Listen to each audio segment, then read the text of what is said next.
Hey everyone, welcome back to another episode of Sir Nig. I have a very special episode that I've been cooking up for quite a while here, and I'll get into all those details in just a few minutes.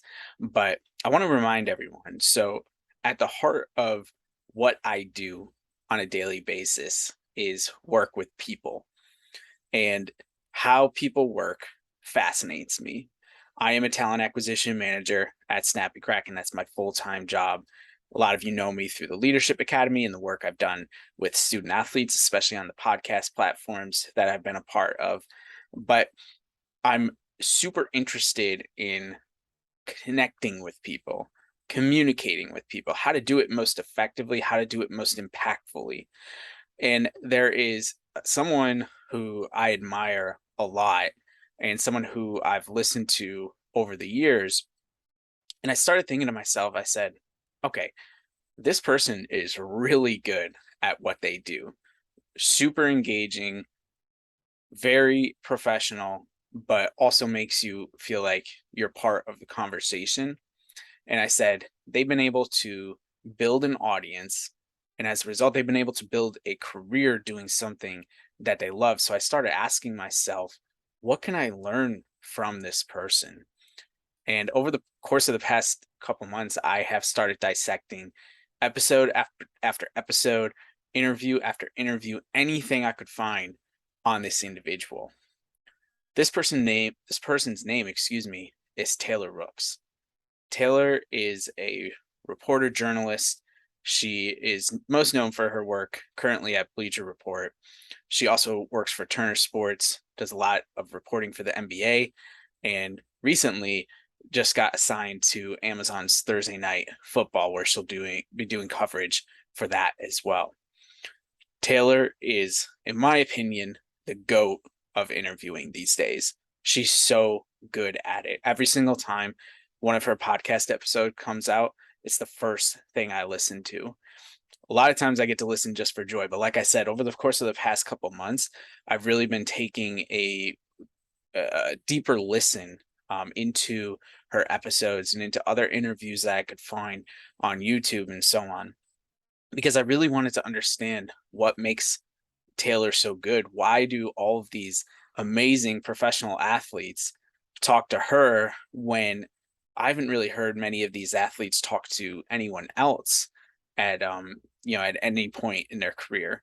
And so it almost seems like Taylor's ability to build an exclusive relationship with these athletes where they feel valued and they feel respected by her allows her to even get the time with these people in the first place.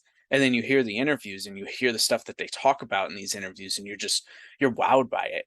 At least I am. I think it's amazing. And so I wanted to take what she does and try to break it down for people. If you also do interviews for a living, if you're in talent acquisition, if you podcast for a living, if you just want to be a better communicator, I think there's a lot of really great communication lessons that you can derive from Taylor's interviews and the way she goes about them. So I've put together a lot of information. There's also going to be an associated thread on Twitter. Follow me there at CJ Cernig. I post about a lot of things there, but this will be there associated with this podcast. And so let's start with a little context. In my opinion, most interviews, they're dry, they're choppy, and they're full of chatter without any substance. In my role as a talent acquisition manager, we really get at the heart of that in our workflow and how we've built it. So we're trying to make sure that our candidates feel valued during their interview experience, but we're also doing the very best that we can to make sure that we're actually getting information that can help us in the recruiting process. And I think that's missing from, especially from the podcast platform, where access to being able to put out an episode is low and pretty easy. The substance of episodes is missing. Taylor Rooks, I feel like, gets thoughtful, she's informative, and she gets engaging responses from her guests. So, how do you become an interviewing queen like Rooks? Here's some takeaways. And again, these are on the thread on Twitter. Twitter's only, whatever it is, 280 characters these days. I'm going to go into a little bit more detail here on this podcast episode to provide a little bit more context from my point of view. But if you want the short version, again, head back to Twitter. So I think personally that Rook's greatest skill is that she asks great questions. Seems like a super simple concept, right? But I think people are afraid sometimes to ask great questions because they think they need to trick people or they need to be super complex. But great questions are most of the time super simple in context and very direct and to the point. So, for example, one of the questions that Rooks asked on an episode of her podcast was, "Are you the most confident person in the NBA?" Another question she asked, "In that moment when you overdosed, did you think that was it? What was your thought?" Another question, "Do you feel like there were doubts about your game when you were stuck at one championship?" All these questions came from different episodes, different contexts. But if you just break them down individually, they make sense. And as a result, the person who's receiving the question is able to respond in a thoughtful way. That's what I mean when I say sometimes we ask questions that are a little bit too complex. And when you ask really complex questions, especially on the spot, if you haven't prepped the person, it's hard for them to, in the moment, come up with something that's really thoughtful. We're only human. I mean, even the best speakers out there, the Barack Obamas in the world, they're going to be better served. If you are interviewing Barack Obama, you're going to be better served by asking very direct, very simple questions. Those are great questions. They're going to get you information. Rooks does a great job of this throughout all of her interviews. One of the reasons she can ask great questions is because she does her research. I am a huge proponent, this is not new to anyone who's been following me, of preparation. I believe in the lucky ball concept. I don't know if I coined that, if I borrowed that from somebody, but it's essentially what John Wooden used to say, that you get more lucky bounces the more prepared you are. It's the same thing with questions. You ask better questions if you do your research before speaking with somebody. You may not know that person, you may not be friends with that person, but especially if there's somebody who is popular, there's somebody who is high up in an organization, you can usually find some public information. And if you don't, reach out to them beforehand. Ask them if they can give you a little bit of a primer, like give you some background, some information. I don't know really why you wouldn't have any information on a guest or someone that you wanted to talk to beforehand. Um, why would you want to talk to somebody if you didn't really know anything about them? But in that case, reach out to them.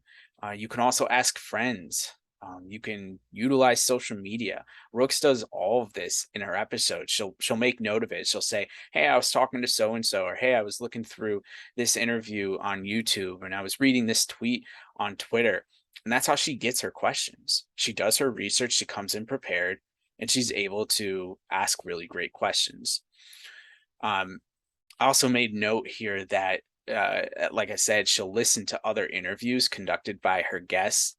And, I think this allows her to ask the really nuanced questions too. There's a difference between nuanced and complex, right? And so nuance is like, all right, I know you a little bit deeper. Complex is getting too confusing with a question. So stay away from the complex, but nuance, I think, is a good thing that Taylor does in a lot of her interviews. And I think like the biggest thing that comes out of being prepared is Rooks like really has a lot of fun on her podcast. She laughs all the time. It's great. Like I laugh with her. I feel like I'm laughing with the guests too. Like it's just so nice. And that's what I was saying earlier. Like interviews can be dry. Nothing dry about what Rooks does with her interviews. So having fun though, I think is a component of being prepared. I don't know that she'd be as confident if she wasn't prepared. And if you're not as confident, it's hard to have fun, right? Another really important aspect, Rooks understands the game.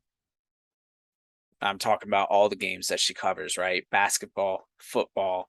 She knows these games intricately and she understands those nuances. And so she can have deep conversations about them in ways that people who either don't take the time to learn or don't care to learn can't do it.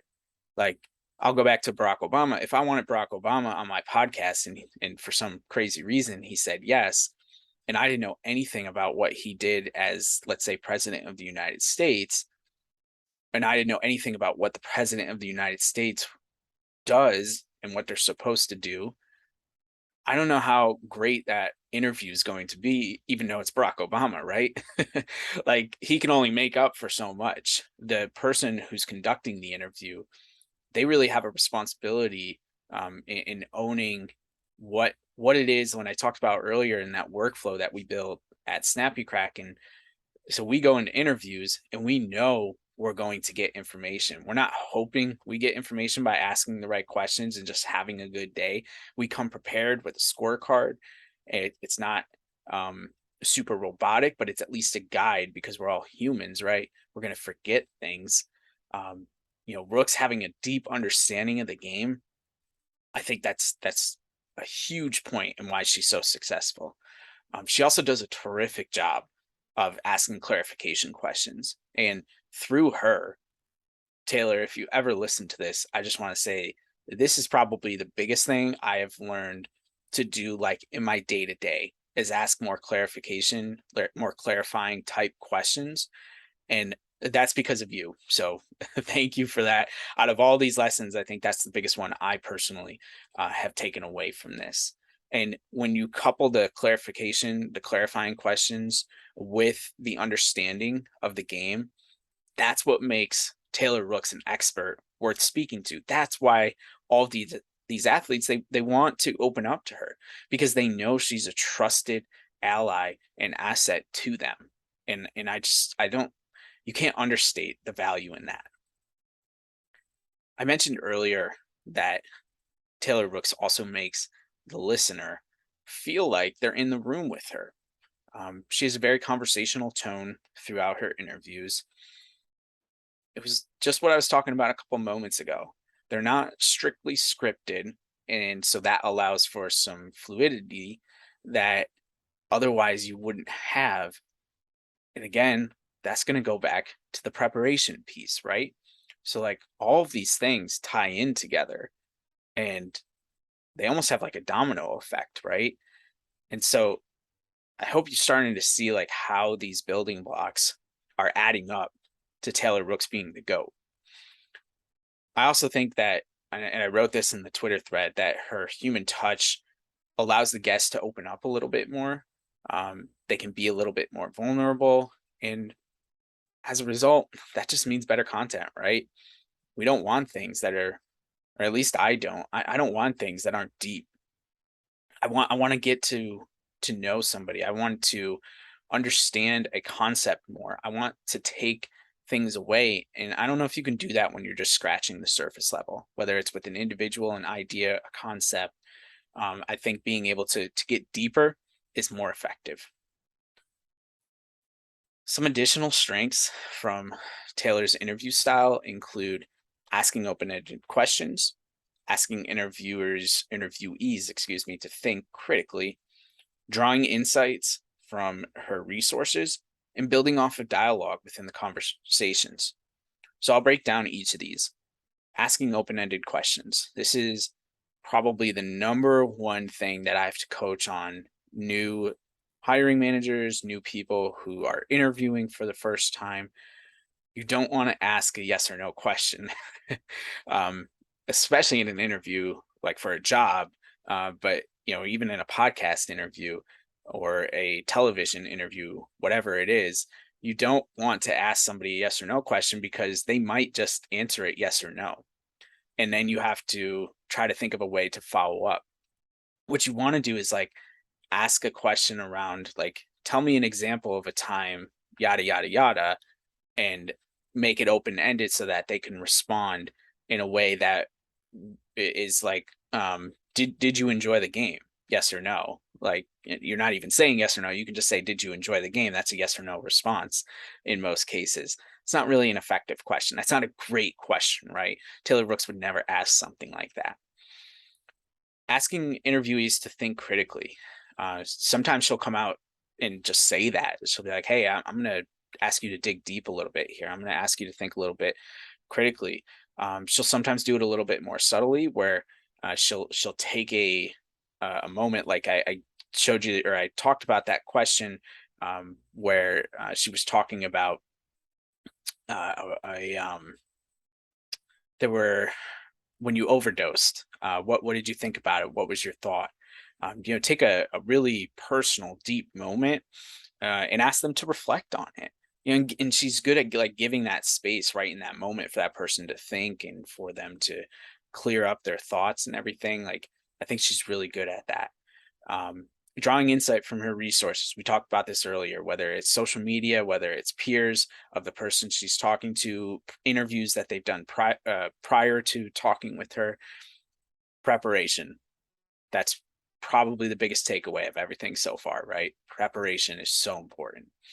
And then building off a dialogue within the conversations. And I think this is something that doesn't happen unless you get reps. And I remember when I started my podcast, and at that point, I had been in talent acquisition for 4 or 5 years. And so I had conducted hundreds, if not thousands, of interviews by that point. And starting from interview one through the first 150 episodes that I did of Dynamic Leaders, and then the subsequent podcast episodes, the number one compliment that I always got was, you do a really good job at facilitating. You ask really great questions, all those type of things. I'm not saying I'm Taylor Rooks, but what I am saying is I had reps. I had confidence built up that I could listen to a response from an individual. I could pick up on a key phrase or an item or whatever they're talking about, and I could build off of that. I could ask clarifying questions. I could ask follow-up questions. I could deepen the conversation and take it in a direction that neither one of us knew it was going to go, just because of something someone said. A lot of times people hear the response, they have their scripted questions, and they, instead of asking a follow-up or asking a deeper question, they just move on to the next question. And I'm often left wondering, like, why didn't you ask them this? Why didn't you ask them that? In my own mind. And so I think that is something that Rooks does incredibly well. She can build off that dialogue within the conversations and do it in a way where, like, you don't even know. Like, sometimes they're they could like bounce back and forth between things. The segues are great. The transitions are awesome. Like, it's just a nice flow. And again, I think that just speaks to the overall quality of the work that Taylor Rooks does. All of these qualities, that's what equals up to Taylor Rooks being the GOAT of interviewing. Um, I don't know that there are many people out there who do it, like I said, as well as she does. And if there are, shout them out. I'd love to learn from them. But this episode was specifically for Taylor, her style, her way of doing things. It's not going to be for everybody. There are things that Taylor does that I'm never going to probably pick up on in my career, whether that's talent acquisition, whether that's podcasting. But there is so much that, just by listening to the dozens of interviews out there, that I've already learned and I've already started to implement in my own practices, I know is going to make me more effective and make me better. And Taylor, if you are listening to this, this is your invitation. I would love to have you on the podcast. I would love for you to be able to talk to us in more detail about how you got to where you are in your career. I know what a hard worker you are. I know how incredible the work that you do is. And I do want to, hopefully in my own small way, be able to share that with people. So, Taylor, don't hesitate to reach out. But for all the other listeners, I do hope that the thread in Twitter and this associated episode, take this as a launching pad. This is just a start, right? There's a lot of really great points that I talked about. You can take individual ones and build them up from there. You can reach out to me. We can talk about it more. But I do hope that this is helpful for everyone involved. If you want to ask better questions, if you want to be a better communicator, if you want to conduct better interviews, look more into Taylor Rooks and her work. You won't be disappointed. This has been a production of Cernig. Thank you for taking the time to listen. You can put a cherry on top and enjoy the ice cream. This episode is over.